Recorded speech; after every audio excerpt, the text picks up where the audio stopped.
Hey everyone, welcome back to Upside Down Data. Today I want to talk about ALGO, this rally that it's been going on recently, and what we can make of it based on some of the models that we have here on the channel. If you like the content, remember to subscribe to the channel, give the video a like and follow us on Twitter. We'll have updates, better indicators, and more over there. So ALGO, if you've been following, has been doing quite nicely recently. If we just look at this local low back here to kind of as far as it had run so far, it's up. It was up about 60%, currently up about 53% from that local low. And it just put in, a move of currently, as I record this, about 9% move to the upside.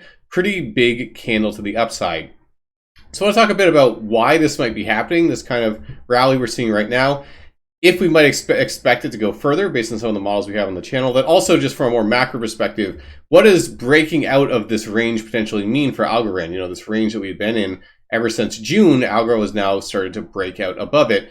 Might that mean that there's even further upside we might be expecting? Let's go ahead and talk about that. So first off, what's going on behind this rally? Well, one thing that people are talking about that I think makes a lot of sense as a possible catalyst for this is hype around the World Cup. If you're not aware, Algorand and FIFA actually partnered, and one of the things that they partnered for was to create this NFT platform in advance of the World Cup. So basically, it'd be FIFA NFTs that would be hosted on Algorand blockchain. So obviously, there's going to be hype for Algo from that perspective because it's going to be bring a lot of interest to Algorand. FIFA has a massive audience, so even if it's just a small fraction gets involved in these NFTs, it can be quite bullish for Algo. That can create demand for Algorand, then also just general hype, create speculation, create a rally, probably partly what we're seeing right now.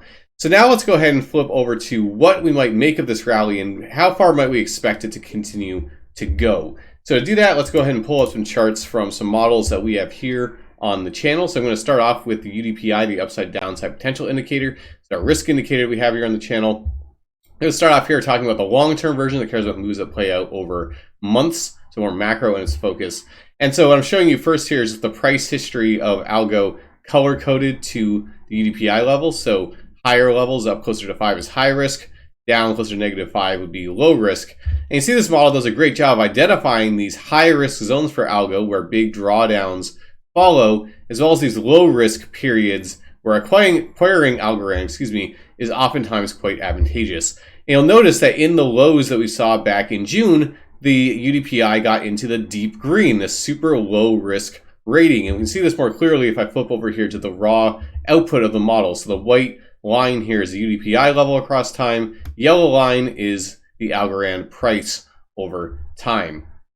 And so you can see that, we got back in this rally over here, got all the way up to 5, the highest risk that we've seen for Algorand.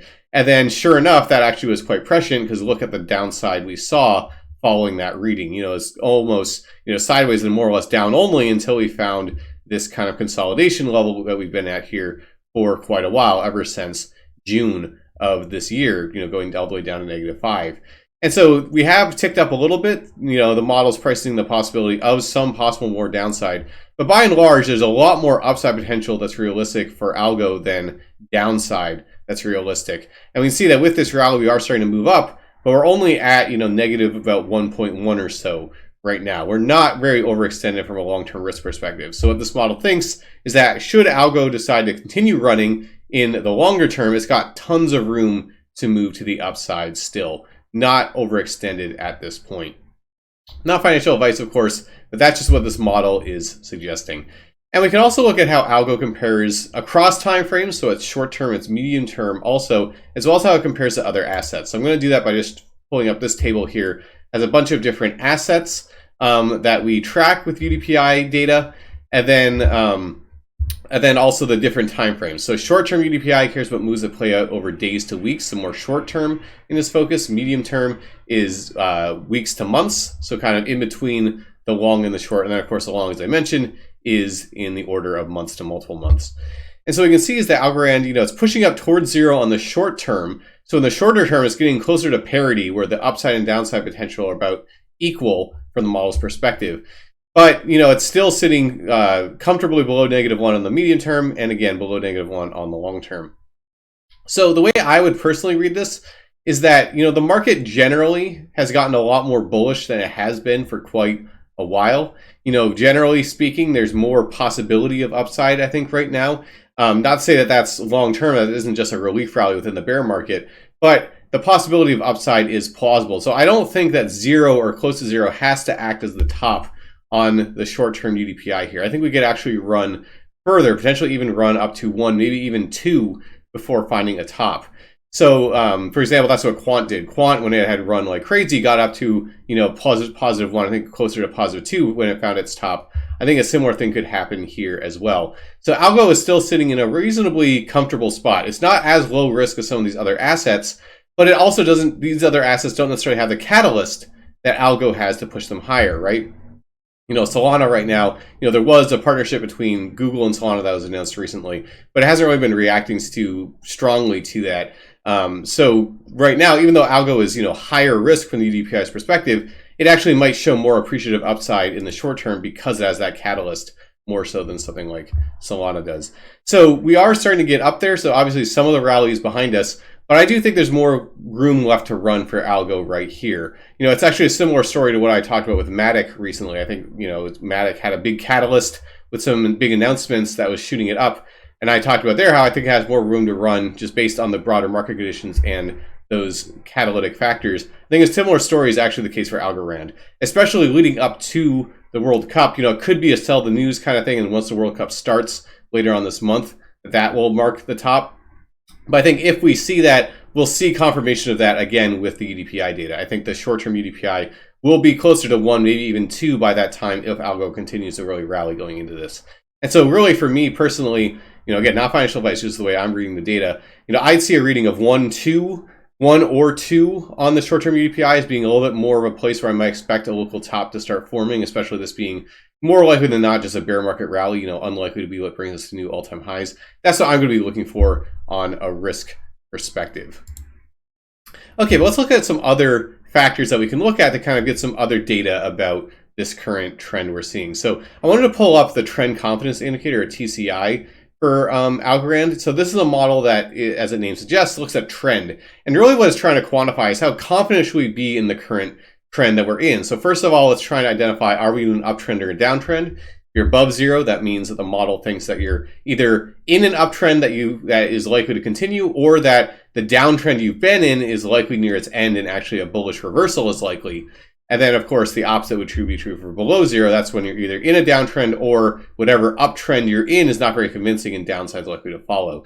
And what's really nice about the TCI is it often acts as a leading indicator. We can see that, back here, TCI flips bullish all the way back here before this uptrend really began. And then likewise, going here in the spring of 21, look at how bearish it got on Algo while it was actually technically still moving to the upside, but more or less just constantly below 0. And sure enough, we ended up falling off a cliff. Same thing here, ended up turning red all the way back here, and then we saw what happened afterwards.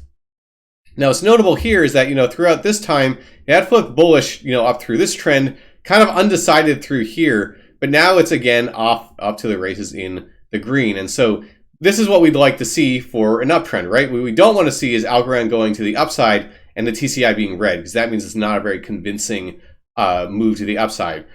TCI flipping green along with it might give us more confidence that there might be some follow through that could happen coming off of this.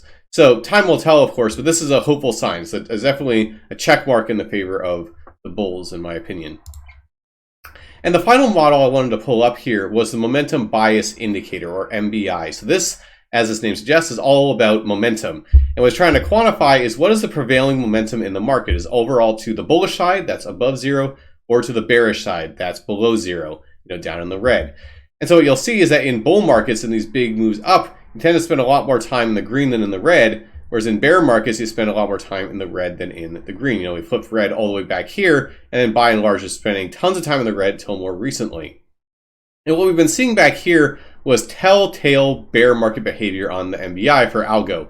Talked about this every time I talk about the MBI, basically. What you see in bear markets is getting down to the red, poking your head above 0, getting rejected, falling down deeper to the red, poking your head above 0 in a relief rally, getting rejected, falling back down to deeper red. This kind of constant lower lows with these attempts to reestablish positive momentum that get rebuffed and kicked back to the downside. Now, what's different about what we've been seeing recently from back here is we haven't seen that behavior continue, right? We poked our head above zero, came down, which at first might have looked like we're just going to go for another leg down, but instead we started doing this oscillation around zero. And I've talked about this before with other assets a lot. A transition between bear markets and bull markets is often classified or characterized by this exact behavior on the NBI, where you start oscillating around zero. You no longer just get rejected down to super deep red on the NBI. And that's actually exactly what we're starting to see now on the NBI for Algo, which is a potentially bullish sign more long-term for Algorand, that maybe this range will serve as a long-term bottom or support, which even if we go back and retest it later, maybe the lows are possibly in. And the more that we see this behavior continue into the future, or if we can spend a lot of time in the green, the more confident we might be of that.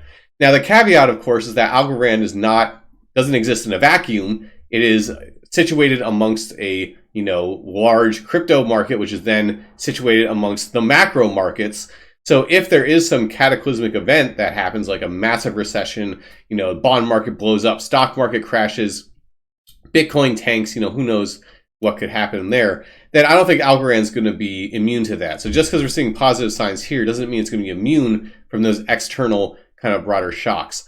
But if those things don't materialize, right, and if we do get broader, kind of more bullish sentiment in broader markets, which is possible right now, this might be a setup that we'd be looking for some nice moves to the upside. Even if it's not to, new all-time highs, it's possible you could see a pretty decent rally coming off of this, oscillate around zero and then pop off to the upside before maybe then resuming, kind of having to come back down as the bear market wears on a little bit more before it ends up actually finally being over.